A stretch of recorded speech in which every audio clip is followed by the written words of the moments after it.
স্বয়ং নিজেকেই নিজে ভাসিয়েছ মিথ্যে কথা বলে। এই মিথ্যা জিনিসটা হয়ই এরকম, জীবনকে ওলট পালট করে চলে যায়।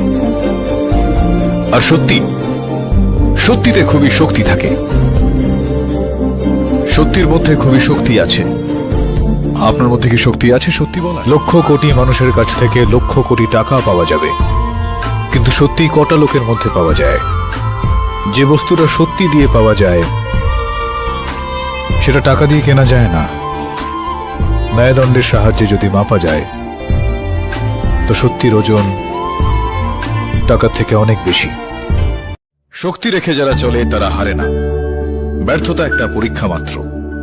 স্বীকার করো, কি ঘাটতি রয়েছে দেখো, পূরণ করো। যতক্ষণ না সফল হও, শান্তির ঘুম ত্যাগ করো, লড়াই করো, মাঠ ছেড়ে পালিয়ে যেও না। কিছু না করলে জয়ধ্বনি শোনা যায় না। যে শক্তি রেখে চলে সে হারে না কখনো। এটা সত্যি যে মায়ের ভালোবাসা থেকে বড় এই পৃথিবীতে আর কিচ্ছু নেই। জানি না এই পৃথিবীতে কালো জাদু হয় কি হয় না, কিন্তু যেভাবে তুমি আমাকে মৃত্যুর মুখ থেকে বাঁচিয়েছো ওটা নিশ্চয়ই জাদু, আর ওটা একমাত্র তুমিই পারো। তুমি একেবারে জাদুকর।